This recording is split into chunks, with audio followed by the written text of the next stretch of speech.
SMP ka ba ngayong Pasko? Ano yung SMP? Samahan ng malalamig ang Pasko. Ano ibig sabihin nun? Yung mga walang jowa, walang kadate, sabi nila, di ba? Pero yung SMP sa akin, binago ko yan. Tayo mga SMP tayo. Samahan ng maiinit sa Panginoon. Kaya ang Paskong ito, hindi to pressure. Ine-enjoy ito.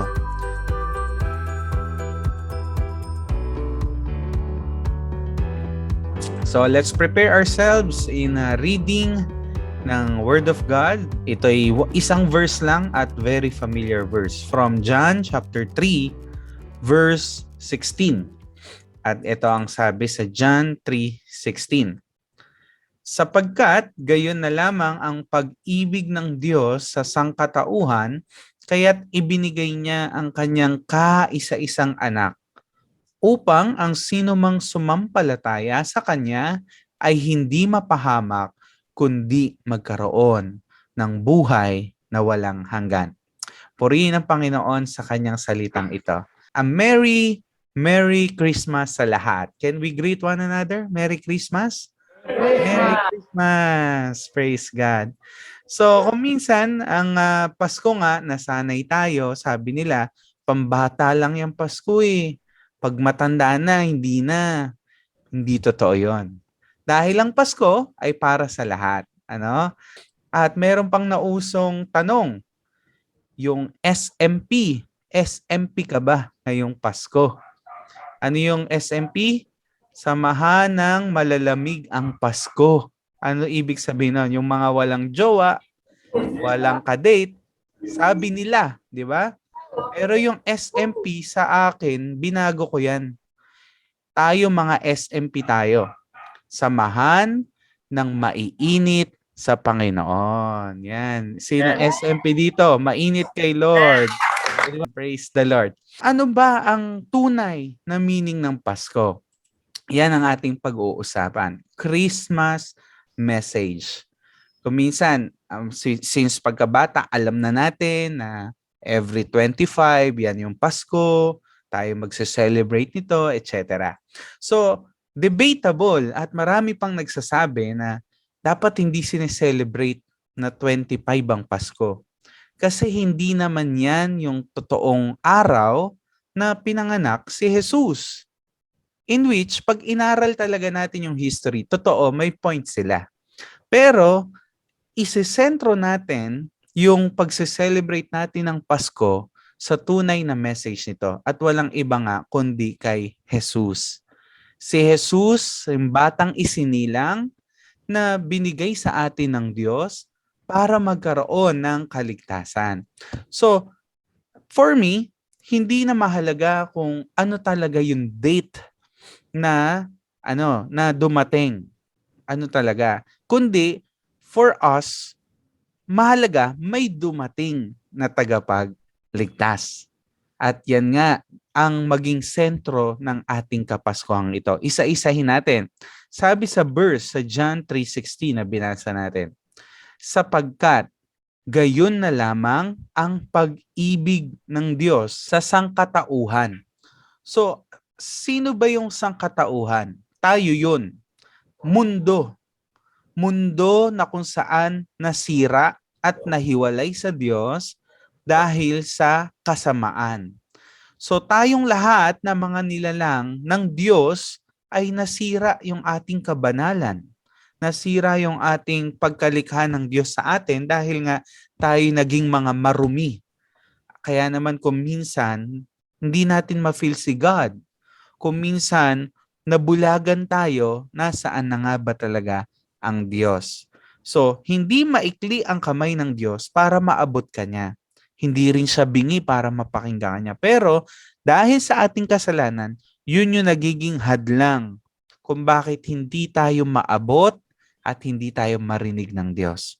Pero, imbis na parusa ang binigay sa atin ng Diyos dahil nga sa ating katigasan ng ulo, sabi diyan, pag-ibig ang binigay ng Diyos. Kaya, ang unang mensahe ng Pasko, love. Chris- Christmas is about love, pagmamahal. Kaya ito ang panahon na magpatawaran ang tao. Dahil ang Diyos ang unang nagmahal, ang Diyos ang unang nagpatawad. That's the one message of Christmas. Ano nga yun? Love. Read it. 1, 2, 3, go. Love. Di ba? Can we say it louder? 1, 2, 3, go. Love. Love. Tignan mo yung katabi mo. Mahal mo ba yan? Di ba? Kung hindi mo mahal yan, sa araw-araw na kasama mo yan, ikaw lang mahihirapan. Yan. So, ang Diyos, tinuruan tayong magmahal. Paano? Sa paraan na hindi natin deserve na mahalin niya tayo. Pero dahil sa grasya niya, sa habag niya, sa pagmamahal niya, ay pinatawad niya tayo. And that's great love. Again, sabi sa John 3:16, sapagkat gayon na lamang ang pag-ibig ng Diyos sa sangkatauhan. So, wag mo isipin na dahil makasalanan ka, hindi ka na tatanggapin ng Diyos. Hindi totoo yon. Dahil kahit sino man ang pinakamasamang tao na humingi ng tawad at lumapit sa Diyos, tiyak patatawarin niya. Kaya wag mong isipin na dahil masama ka, dahil dami mong nagawang hindi tama, ako din, marami rin. Tayong lahat, for sure, marami tayong nagawang hindi tama. Pero, yun ang Diyos eh. Siya'y mapagpatawad, siya'y mapagmahal. Kaya may Pasko dahil mahal niya tayo. Mahal ka niya, mahal niya yung katabi mo, mahal niya yung pamilya mo, at mahal niya maging yung kaaway mo. Lahat tayo minamahal ng Diyos. Sabihin mo sa katabi mo yan, love na love ka ni Lord. Yan. Idugtong mo sa Kanya, kaya wag ka nang mag-inarte. Yan. Kasi kung minsan, gano'n na lang tayo mag-inarte. Ngayong Pasko, buti pa siya. May ka-holding hands. Yan. Ngayong Pasko, buti siya. May ka-date. Yan. So kung may ka-date ka, praise God. Kung wala kang ka-date, praise God pa din. Dahil iba-iba yung ating tinatahak na landas at may iba't ibang kapanahunan ang Diyos para sa atin. Pero bottom line, huwag ka mag-alala. Hindi mo man makita yung pagmamahal ng taong hinahanap mo, sobrang mahal na mahal ka naman ng Diyos. Amen. Tayong mga tao, likas sa atin na hinahanap natin na may magmamahal sa atin. Kasi ganun tayo nilikha eh. Nilikha tayo dahil sa pagmamahalan, dahil sa pag-ibig din ng Diyos. Kaya hinahanap mo, sino nga bang magmamahal sa akin? Alam mo, wag mong hanapin yan sa tao. Pero kapag ang Diyos, yung love ni Lord, yung hinanap mo, fulfilled ka, satisfied ka, and for sure, si Lord, hindi ka iiwan, hindi ka sasaktan, hindi ka pababayaan. Hindi ka tulad nung nang iwan sa'yo. Di ba? Dahil ang Diyos ay tapat kung mangako. Kaya tandaan mo, ngayong Paskong ito, ito'y tungkol sa pagmamahal ng Diyos. Kaya kung wala tayong mga bagong gamit ngayong Pasko, kung wala tayong girlfriend nga o boyfriend o hindi kagaya niya, may bagong cellphone, ito'y hindi tungkol sa material. Ito'y tungkol sa pagmamahal ng Diyos. Kaya isipin mo kapatid, na hindi kailanman inalis ni Lord ang pagmamahal niya sa ating lahat. Kaya dahil doon, marapat siyang palakpakan sa gabing ito. Di ba? Thank you, Lord. Dahil mahal na mahal niyo kami. Imagine this. Sobra kang nagpakasama, sobra tayong nagtatago sa ating mga kasalanan. Kitang-kita yan lahat ni God. Nasasaktan siya, oo. Pero mas pinili niya tayong intindihin at mahalin. At sinasabi ng Biblia, sa ating kahinaan, ang Diyos ang ating maging kalakasan. Kaya kung mahina ka sa isang kasalanan, Bakit ba tayo nagkakasala? Kasi hinahanap-hanap ng katawan natin. Dahil sa tingin mo, yun yung magsasatisfy sa'yo. Pero sa totoo lang, ang totoong magsasatisfy sa atin ay walang iba kundi ang pagmamahal ng Diyos. Hindi pera, hindi tao, hindi material, pagmamahal ng Diyos, kompleto ka na. Amen? Wala ka nang hahanapin pa sa pagmamahal ng Diyos. Kaya intindihin natin to that for God, sapagkat gayon na lamang ang pag-ibig ng Diyos sa sangkatauhan. Kaya't, ano sabi doon? Kaya't ibinigay niya. Ibinigay niya. So, Christmas is not just about the love of God, but also it's about giving. Christmas is about giving, pagbibigay. So kung makita natin yung binasa natin kanina, 'di ba? Dahil mahal ng Diyos ang sangkatauhan, kaya't ibinigay niya. Sino? Ang kaisa-isang anak. Sino yung anak na yon? Walang iba kundi sino? Jesus. Si Jesus. 'Di ba? Ang nagsindi nitong ilaw, 'di ba? Walang iba kundi ikaw. So si Kristo, ang star ng Paskong ito. Binigay niyang Diyos ang kanyang kaisa-isang anak. Kaya kung mapansin nyo, pag Pasko, di ba, nagbibigayan. Pag Pasko, nagbabalot ng mga regalo. Pag Pasko, ngayon, high-tech na, nagpapasahan na ng GCash. Yan. Lahat pa may GCash na. Kumbaga, inaanak, anong GCash mo? Wow, sarap naman ng ganong ninong, no? Pero may kumari ka, di ba? Ninong, eto GCash ko, regalo mo sa inaanak mo. Nako, paano makakapagtago si ninong sa GCash? So anyway, Christmas is about giving. Dahil, again and again, ang Diyos ang unang nagbigay. And take note, kapag nagbibigay ka, pwede mong bigyan yung isang tao kahit hindi mo siya mahal. Pero kapag mahal mo yung isang tao, hindi mo ipagkakait yung pagbibigay sa kanya. 'Di ba? Ganun ang Diyos eh. Mahal niya tayo, kaya nagbibigay ang Diyos. Amen ba doon? So, sabi sapagkat, 'di ba? Sapagkat gayon na lamang ang pag-ibig ng Diyos sa sangkatauhan. Kaya't, dahil mahal ng Diyos yung sangkatauhan, kaya't ibinigay niya ang kanyang kaisa-isang anak. So meaning, kapag nagmamahal ka, nagbibigay ka. Pwede kang magbigay ng hindi ka nagmamahal, pero hindi ka pwedeng magmahal nang wala kang binibigay. Tama ba, Sister Melanie? Amen? Ayan, narinig yun ni Brother Edward. Kaya, lahat ng nagmamahal, nagbibigay. For sure, yung may mga girlfriend dyan, may mga boyfriend or asawa, niisip nyo na, ano ibabalot nyo ngayong Pasko? 'Di ba? Tama ako? Tama? Bakit? Kasi mahal mo yung tao. Gusto mong bigyan ng best. And take note, mahal ka ng Diyos, kaya ibinigay ng Diyos yung best para sa'yo. Ano yun?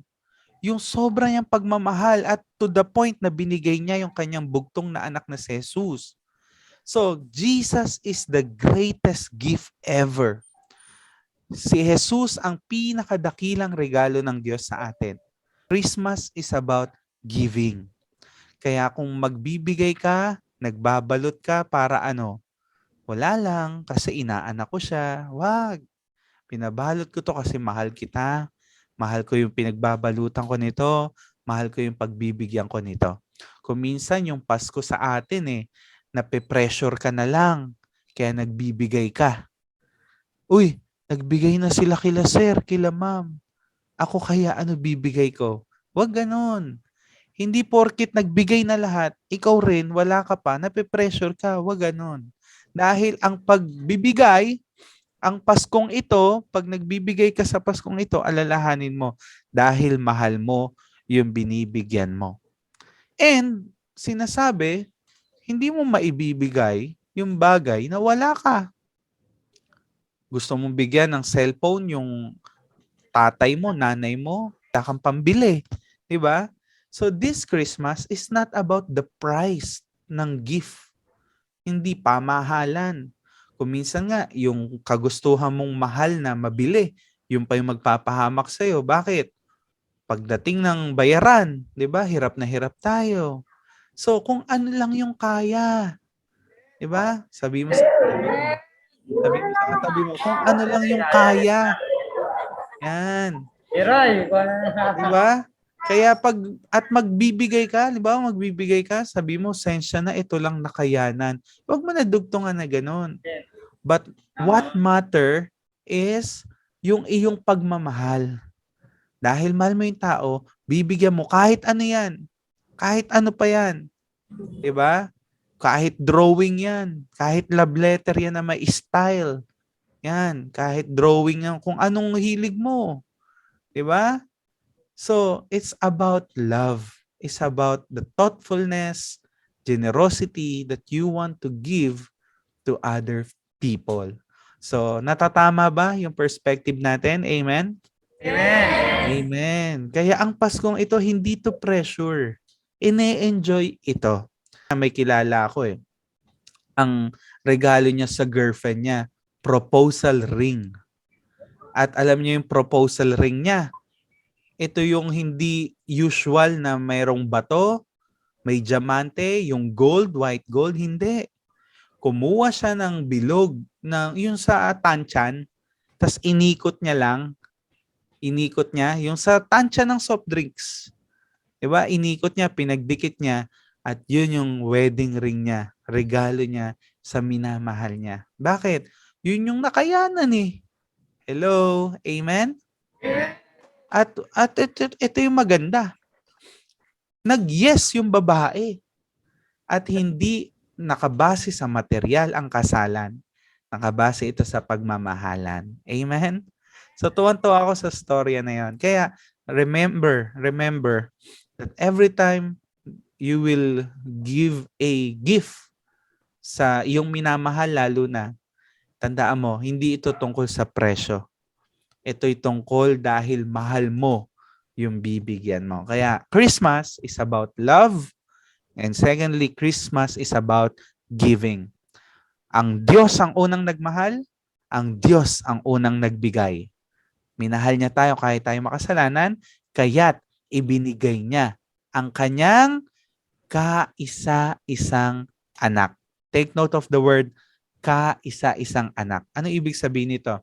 Yun na lang yung meron siya.